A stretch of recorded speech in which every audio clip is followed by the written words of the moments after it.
இப்போ நீங்க ஸ்க்ரீன்ல பார்த்த இந்த ரெஸ்பான்சிவ் லேஅவுட்ட ஃபிக்மால எப்படி ஆட்டோ லேஅவுட் யூஸ் பண்ணி அச்சீவ் பண்றது அப்படின்றத பார்த்துடலாம். ஸோ இந்த வீடியோவை கடைசி வரைக்கும் ஸ்கிப் பண்ணாம பாருங்க. Because each and every step வந்து ரொம்ப important. And one more main thing வந்து உங்களுக்கு ஆட்டோ லேஅவுட் மட்டும் தெரிஞ்சிருந்தது அப்படின்னா கண்டிப்பா இதை அச்சீவ் பண்ண முடியாது. அது கூட சேர்ந்து மின் மேக்ஸ் பிளஸ் கன்ஸ்ட்ரெயின்ஸும் தெரிஞ்சிருக்கணும். So let's get into it.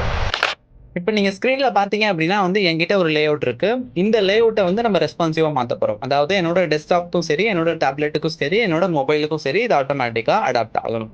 ரைட்டா? இப்போ இந்த லேஅவுட்ல என்கிட்ட மொத்தம் ஹெட்டிங் இருக்கு, சப் ஹெட்டிங் இருக்கு, பிளஸ் 3 கார்டு இருக்கு. இப்போ இது எல்லாமே வந்து செப்பரேட் லேயர் தான். அதாவது இது வந்து ஃப்ரேம். இதுக்குள்ள இருக்க எல்லாமே இண்டிவிஜுவல் லேயர்ஸ் தான். ஓகேயா? ஸோ இப்போ இது எல்லாத்தையுமே வந்து நம்ம ஆட்டோ லேஅவுட்ல வந்து டிராப் பண்ண போறோம். ஸோ ஃபர்ஸ்ட் நான் வந்து ஹெட்டிங் அண்ட் தென் சப் ஹெட்டிங்கை வந்து ஆட்டோ லேஅவுட்டா மாற்றணும். அதுக்கு நான் இது ரெண்டுத்தையுமே செலக்ட் பண்ணிட்டு ஆட்டோ லேஅவுட்டா மாத்துறதுக்கு வந்து ஷிஃப்ட் ஏ தான் ஷார்ட்கட் கீ. நான் ஷிஃப்ட் ஏ கொடுத்து ஆட்டோ லேஅவுட்டா மாத்திட்டேன். அடுத்தது இந்த 3 கார்டு. ஓகேவா? ஃபர்ஸ்ட் நான் வந்து ஈச் அண்ட் எவ்ரி கார்டை வந்து ஆட்டோ லேஅவுட்டா மாற்றணும். ஏன் அப்படின்னா எனக்கு கார்டுக்குள்ள இருக்க கண்டென்ட்டுமே வந்து ரெஸ்பான்சிவா இருக்கணும். அதனால நான் ஈச் அண்ட் எவ்ரி கார்டுமே வந்து ஆட்டோ லேஅவுட்டா மாற்றணும். அதுக்கு நான் இந்த கார்டை செலக்ட் பண்ணிக்கிறேன். செலக்ட் பண்ணிட்டு அதே மாதிரி ஷிஃப்ட் ஏ கொடுக்குறேன். ஷிஃப்ட் ஏ கொடுத்தேன் அப்படின்னா எனக்கு பை டிஃபால்ட்டா இது வந்து இது கிரிட்டா கன்வெர்ட் ஆயிருது. பிகாஸ் உள்ள 4 எலிமெண்ட் இருக்கிறதுனால ஃபிக்மா வந்து என்ன பண்ணுது அப்படின்னா இதை கிரிட்டா கன்வெர்ட் பண்ணிடுது. நான் என்ன பண்ண போறேன், எனக்கு கிரிட் வேண்டாம் அப்படின்றதுனால ரைட் சைடில் ப்ராப்பர்ட்டிஸ் பேனல்ல ஆட்டோ லேஅவுட் செக்ஷன்ல வந்து வெர்டிக்கல் டைரக்ஷனா மாத்திக்கிறேன். மாற்றதுக்கு அப்புறம் கார்டை பார்த்தீங்கன்னா கார்டு இப்படி தான் இருக்கு. ஆனால் எனக்கு இப்படி இருக்கக்கூடாது. நான் ஏன் அப்படி இருக்கு அப்படின்னா எல்லா எலமெண்ட்டும், அதாவது எல்லா டெக்ஸ்ட் லேயரும் பார்த்தீங்க அப்படின்னா அதோட பவுண்டிங் பாக்ஸ் அதிகமாயிருச்சு. காரணம், எல்லா லேயரையும் செலக்ட் பண்ணிக்கோங்க. லேயரை செலக்ட் பண்ணிட்டு ப்ராப்பர்ட்டிஸ் பேனல்ல லேஅவுட்ல பார்த்தீங்கன்னு வச்சுக்கோங்களேன், இது ஃபிக்ஸ்டு வித்ல இருக்கு. ஐ மீன் ஃபிக்ஸ்டு சைஸ்ல இருக்கிறதுனால ஆட்டோமேட்டிக்கா பெருசாயிருச்சு. நான் இதை வந்து என்ன பண்ண போறேன் அப்படின்னா ஆட்டோ வித்துக்கு மாற்ற போறேன். இது எல்லாத்தையுமே வந்து ஆட்டோ வித்துக்கு மாற்றணும். எல்லா டெக்ஸ்ட் லேயரையும் ஆட்டோ வித்துக்கு மாற்றினதுக்கு அப்புறம் எனக்கு வந்து இப்படி தான் இருக்கும். பட் எனக்கு இந்த டிஸ்கிரிப்ஷன் இருக்குல்ல, இந்த டிஸ்கிரிப்ஷன் வந்து என்னோட லேயர் விட்டு வெளியே போகுது. அதுக்கு காரணம் என்ன அப்படின்னா நான் ஆட்டோ வித்துன்னு கொடுத்ததுனால எனக்கு லேயர் விட்டு ஐ மீன் என்னோட கார்டை விட்டு வெளியே போகுது. அதுக்கு காரணம் ஹக்ல இருக்கு. நான் என்ன பண்ண போறேன் அப்படின்னா ஃபில் கண்டெய்னர்னு கொடுக்க போறேன். அதாவது என்னோட இந்த டெக்ஸ்ட் லேயர் வந்து ஆட்டோ லேஅவுட்டுக்கு ஏற்ற மாதிரி மாறிக்கும். அதுதான் வந்து ரெஸ்பான்ஸ். ஓகேவா? அதே மாதிரி தான் வந்து நியூட்ரல் ஹெட்டிங்க்கும் சரி, இதை வந்து நான் ஃபில்லுக்கு மாற்றணும். நோ மோருக்கும் சரி, நான் அதை வந்து ஃபில்லுக்கு மாற்றணும். ஃபில்லுக்கு மாற்றிட்டேன். ஓகே, அடுத்தது ஃபர்ஸ்ட் நான் என்ன பண்ண போறேன் அப்படின்னா பேடிங் வைக்கணும்.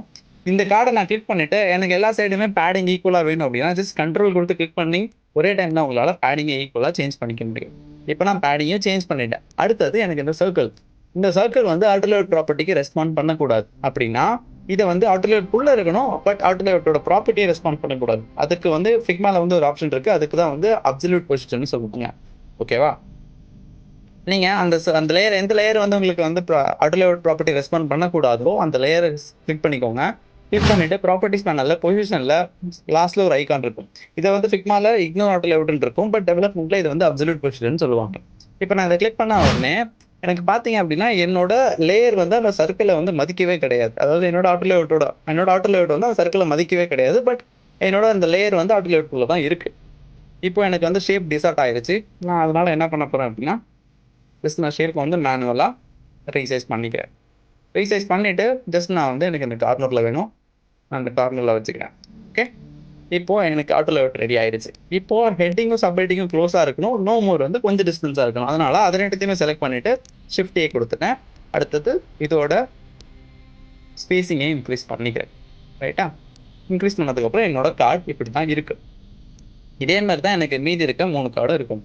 ஓகே, ஸோ அதனால் நான் மீதி இருக்கிறத டெலிட் பண்ணிவிட்டு திரும்ப நான் அந்த ஆக்ஷனை ரிப்பீட் பண்ணுவேன். அதனால் அதை டெலிட் பண்ணிவிட்டு இந்த கார்டை ஜஸ்ட் டூப்ளிகேட் பண்ணிக்கிறேன். டூப்ளிகேட் பண்ணிவிட்டு இந்த 3 கார்டையுமே நான் வந்து ஆட்டோ லேஅவுட்டாக மாற்றேன். ஸோ இந்த 3 கார்டையும் செலக்ட் பண்ணிவிட்டு ஷிஃப்ட் ஏ கொடுத்து ஆட்டோ லேஅவுட்டாக மாற்றிட்டு இந்த ஸ்பேஸையும் நான் கம்மி பண்ணிக்கிறேன். ஓகே, கம்மி பண்ணதுக்கப்புறம் இப்போ இதுதான் வந்து என்னோட கம்ப்ளீட் லேஅவுட். நான் எல்லாத்தையும் ஆட்டோ லேஅவுட்டாக மாற்றியாச்சு. ப்ளஸ் இது ரெண்டுத்தையுமே நான் வந்து கம்பைன் பண்ணணும். ஸோ இந்த ஆட்டோ லேஅவுட்டும் செலக்ட் பண்ணிவிட்டு இன்னொரு ஆட்டோ லேஅவுட்டாக மாற்றிக்கிறேன். மாற்றினதுக்கப்புறம் இப்போ ஒர்க் ஆகணும்னு நீங்கள் நினைப்பீங்க. பட் ஒர்க் ஆகாது. பிகாஸ் என்னோட மெயின் லேஅவுட் வந்து ஆட்டோ லேஅவுட்டில் கிடையாது. இப்போ நான் இதை வந்து ஆட்டோ லேஅவுட்டாக மாற்றுறேன். அதே மாதிரி ஷிஃப்ட் ஏ பேடிங்கை வந்து நான் அட்ஜஸ்ட் பண்ண போகிறேன். அதாவது டாப் பாட்டமுக்கு வந்து 120 வச்சுக்கிறேன். லெஃப்ட் அண்ட் ரைட்டுக்கு நான் ஜஸ்ட் 30 to 40 வச்சுக்கிறேன். ஓகே, இதை நான் சென்ட்ரல் லைன் பண்ணிக்கிறேன். சென்ட்ரல் லைன் பண்ணதுக்கப்புறம் என்னோட லேஅவுட் வந்து இப்படி வந்து பியர்டாக பிஹேவ் ஆகும். அதுக்கு காரணம் என்ன அப்படின்னா என்னோட இந்த மெயின் ஆட்டோ லேஅவுட் என்ன ஆயிருக்கு ஐ மீன் மெயின் ஆட்டோ லேஅவுட் கிடையாது, உள்ள இருக்க கண்டென்ட்ல அந்த சப் ஹெட்டிங் ஒரு ஆட்டோ லேஅவுட்டும் கார்டு இருந்த ஆட்டோ லேஅவுட்டும் பை டிஃபால்ட் அதோட ப்ராப்பர்ட்டி வந்து ஃபில்லுக்கு போயிடுச்சு. ஃபில்றதுனால என்னோட கார்டுக்கு ஏற்ற வித்துக்கு அது ஆட்டோமேட்டிக்காக ரீசைஸ் ஆயிடுது. பார்த்தீங்கன்னா உங்களுக்கே தெரியும், என்னோட கார்டு அப்படியே தான் இருக்குது, மற்ற எதுவுமே எனக்கு ரெஸ்பாண்ட் ஆகலை. ஓகே, ஸோ நான் இப்போ என்ன பண்ண போகிறேன் அப்படின்னா, இதை வந்து நான் ஃபில்லிலே இருக்கட்டும், பட் இங்கே தான் வந்து நான் ஒரு விஷயம் யூஸ் பண்ண போகிறேன். அதுதான் வந்து மேக்ஸ் வித். ஓகேவா, இந்த ஃபில்லில் ஜஸ்ட் இந்த ட்ராப் டவுனை கிளிக் பண்ணிங்க அப்படின்னா மேக்ஸ் வித்னு ஒரு ப்ராப்பர்ட்டி இருக்கும். இதை கிளிக் பண்ணி இங்கே நான் 1000ன்னு கொடுக்க போகிறேன். 1000ன்னு கொடுத்தேன் அப்படின்னா நான் என்னோட லே அவுட்டை நான் என்ன தான் எக்ஸ்பேண்ட் பண்ணாலும் எனக்கு அந்த 1000 வித்தை தாண்டி போகாது. ஓகே, ஸோ அதுதான் வந்து இந்த மேக்ஸ் வித்தோட அந்த மேக்ஸ் வித்தோட ஒர்க்கு இதுதான். அடுத்தது எனக்கு இந்த ஆட்டோ லேஅவுட் வந்து என்னோட மெயினான இந்த கண்டெய்னரை வந்து ஃபுல்லாக ஃபில் ஆகிருக்கணும். ஸோ நான் என்ன பண்ண போகிறேன் அப்படின்னா ஃபில் கொடுத்துட்டேன். இப்போது நான் இதை ரெஸ்பான்சிவை செக் பண்ணுறேன். செக் பண்ணும்போது என்னோட டெக்ஸ்ட் வந்து ரேப் ஆகுது, பட் உள்ளே இருக்க எந்த கார்டுமே வந்து ரேப் ஆகலை. அதாவது உள்ளே இருக்க கார்டு எதுவுமே வந்து எனக்கு ரெஸ்பாண்டே பண்ணலை. அதுக்கு காரணம் என்ன அப்படின்னா, நான் வந்து இன்னும் ரேப் எனேபிள் பண்ணல. அதாவது என்னோட இந்த ஆட்டோ லேஅவுட்டை நான் கிளிக் பண்ணி ப்ராப்பர்ட்டிஸ் பேனலில் பார்த்தீங்க அப்படின்னா நான் வந்து ஹரிசாண்டல் எனேபிள் பண்ணியிருக்கேன், பட் நான் ரேப் எனேபிள் பண்ணலை. இப்போ நான் ரேப் எனேபிள் பண்ணுறேன். ஃப்ராப் எனேபிள் பண்ணதுக்கப்புறம் பார்த்தீங்க அப்படின்னா எனக்கு இந்த மாதிரி வியர்டான பிஹேவியர் இருக்குது, ரைட்டா? அதுக்கு காரணம் என்ன அப்படின்னா, இது வந்து ஃபில்லில் தான் இருக்குது, பட் இந்த 3 கார்டோட சைஸ் வந்து இந்த ஃபில்லில் பத்த மாட்டேங்குது. அதனால தான் இது இந்த மாதிரி பிஹேவ் ஆகுது. ஓகேவா, அதுக்கு என்ன பண்ணலாம் அப்படின்னா, எல்லா கார்டையுமே செலக்ட் பண்ணிக்கோங்க. உள்ளே இருக்க எல்லா கார்டையுமே செலக்ட் பண்ணிவிட்டு வித்தை வந்து ஃபில்லுன்னு கொடுத்துருங்க. ஓகேவா, வித்தை வந்து ஃபில்லுன்னு கொடுத்தீங்க அப்படின்னா இந்த மாதிரி மாறிடும். இப்போ நான் செக் பண்ணுறேன். இப்போ செக் பண்ணும்போது என்ன ப்ரோ, எந்த கார்டுமே ஃப்ராப் ஆகலை, எல்லாமே வந்து ரீசைஸ் ஆகுது, உள்ளே இருக்க கண்டென்ட்டும் சேஞ்ச் ஆகுது, பட் எதுவுமே ஃப்ராப் ஆகலை. அதுக்கு காரணம் அப்படின்னா நான் ஃபிக்மாட்டை வந்து நான் என்ன சொல்லணும் அப்படின்னா, எல்லா கார்டோட சைஸ் இது வந்ததுக்கு அப்புறம் ஃப்ராப் பண்ணு அப்படின்ற மாதிரி சொல்லணும். அதனால நான் எல்லா கார்டையும் கிளிக் பண்ணுறேன். கம்மியான சைஸ், அதாவது மினிமம் வித்.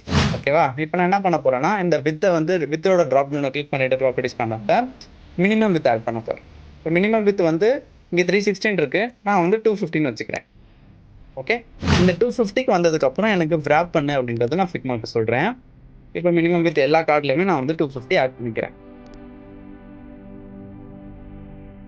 வந்து 250 இப்போ நான் ஆட் பண்ணதுக்கப்புறம் இப்போ செக் பண்ணி பார்க்கலாம். இப்போ செக் பண்ணி பார்த்தேன் அப்படின்னா எனக்கு வந்து ரெஸ்பான்சிவாக இருக்குது.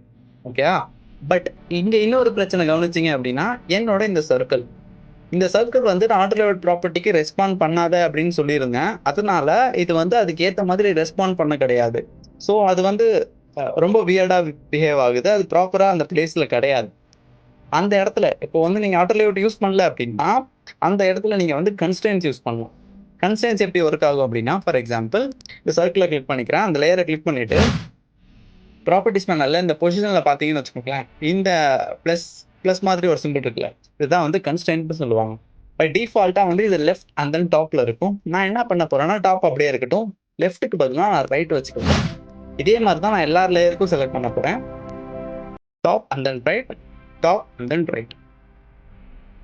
இப்போ செக் பண்ணி பார்க்கலாம். இப்போ நான் ரெஸ்பான்சிவாக இருக்கா? இப்போது என்னோட சர்க்கிள் எல்லா லேஅவுட்லேயும் சரி, என்னோட சர்க்கிள் வந்து அந்த டாப் ரைட்டில் தான் பிளேஸ் ஆகிருக்கு. அதுக்கு காரணம் நான் யூஸ் பண்ணது கன்ஸ்ட்ரெயின்ஸ். பிகாஸ் என்னோட அந்த லேயர் வந்து ஆட்டோ லேஅவுட் ப்ராப்பர்ட்டி ரெஸ்பாண்ட் பண்ணலை. பட் நான் என்ன சொல்லியிருக்கேன் அப்படின்னா, நீ ஆட்டோ லேஅவுட் ப்ராப்பர்ட்டி ரெஸ்பாண்ட் பண்ணலை அப்படின்னா கன்ஸ்ட்ரெயின்ட்டை ரெஸ்பாண்ட் பண்ணு அப்படின்ற மாதிரி சொல்லியிருக்கேன். ஸோ இது வந்து ரெஸ்பாண்ட் பண்ணுது. பட் இங்கே இன்னொரு இஷ்யூ கவனிச்சிங்களா, எனக்கு இந்த லைன் வந்து 2 லைன்ஸில் வேணும். பட் நான் டிஃபால்ட்டாக ஃபில்லுன்னு கொடுத்ததுனால எனக்கு மெயினான ஆட்டோ லேஅவுட்டில் எவ்வளோ வித் இருக்கோ அதுக்கேற்ற மாதிரி அது ஃபில் ஆகிடுது. அதனால் அது சிங்கிள் லைனில் இருக்குது. ஸோ இந்த இடத்துல நான் என்ன யூஸ் பண்ண போகிறேன் அப்படின்னா வந்துட்டு மேக்ஸிமம் வித். ஸோ இந்த வித்தை வந்து நான் கிளிக் பண்ணி மேக்ஸிமம் வித் வந்து நான் வந்து இங்கே வந்து 500ன்னு கொடுக்குறேன். 500ன்னு கொடுத்ததுக்கப்புறம் இதுக்கப்புறம் நான் என்ன தான் பண்ணாலும் எனக்கு நான் ஸ்க்ரீன் சைஸ் எனக்கு எவ்வளோ தான் பெருசானாலும் என்னோட மேக்ஸிமம் வித் இவ்வளோ தான் வரும், 500 தான் இருக்கும். அதே மாதிரி தான் இந்த மெயினான கண்டெய்னருக்கும் நான் என்னோட ஸ்க்ரீன் சைஸ் எவ்வளோ தான் பெருசாக ஆனாலும் எனக்கு உள்ளே இருக்கிறது வந்து 1000ல் ஃபிட் ஆயிரும் பை டிஃபால்ட்டாக. இந்த மாதிரி நீங்கள் ஆட்டோ லேஅவுட் யூஸ் பண்ணி நீங்கள் பண்ணும்போது, ரெஸ்பான்சிவ் லேஅவுட் பண்ணும்போது உங்களால் லேஅவுட் மட்டும் தான் கிரியேட் பண்ண முடியும். டெக்ஸ்ட் வந்து டிஃபால்ட்டாக மாறாது. அது each and every font size வந்து டிஃபால்ட்டாக மாறாது. அது எவ்ரி பிரேக் பாயிண்ட்ஸ்க்கு நீங்கள் தான் டிஃபைன் பண்ணுற மாதிரி இருக்கும் ஃபிக்மால. ஸோ அதுக்கு வந்து ஆட்டோ லேஅவுட்டில் எந்த ஆப்ஷனும் இல்லை. ஸோ நீங்கள் இந்த மாதிரி லேஅவுட்டை ஈஸியாக கிரியேட் பண்ண முடியும். பட் டெக்ஸ்ட்டை வந்து நீங்கள் ஒரு பிரேக் பாயிண்ட்டுக்கும் நீங்கள் தான் வந்து டெக்ஸ்ட்டை சேஞ்ச் பண்ணுற மாதிரி இருக்கும். ஸோ இப்போ இந்த வீடியோவில் வந்து உங்களுக்கு நான் வந்து 3 விஷயம் சொல்லி கொடுத்துருக்கேன். ஒன்று வந்து ஆட்டோ லேஅவுட், அது கன்ஸ்ட்ரெயின்ட்ஸ் அண்ட் தென் மின் மேக்ஸ். ஓகேவா? ஸோ இதை யூஸ் பண்ணி உங்களால் கண்டிப்பாக வந்து ஒரு ரெஸ்பான்சிவ் லேஅவுட்டை கிரியேட் பண்ண முடியும். அண்ட் இந்த வீடியோ பிடிச்சிருந்துச்சு அப்படின்னா ஒரு லைக் கொடுத்துட்டு, நம்ம சேனலை ஃபஸ்ட் டைம் பார்க்குறீங்க அப்படின்னா சப்ஸ்கிரைப் பண்ணிட்டு பக்கத்தில் இருக்க பெல் ஐக்கான் கிளிக் பண்ணிக்கோங்க. அண்ட் தென் உங்களோட டிசைனர் ஃப்ரெண்ட் யார் வந்து ரெஸ்பான்சிவ் லேஅவுட் கிரியேட் பண்ணுறதுக்கு ஸ்ட்ரகிள் பண்ணிட்டு இருக்காங்களோ அவங்களுக்கு இந்த வீடியோவை ஃபார்வர்ட் பண்ணி விடுங்க guys. See you in the next video.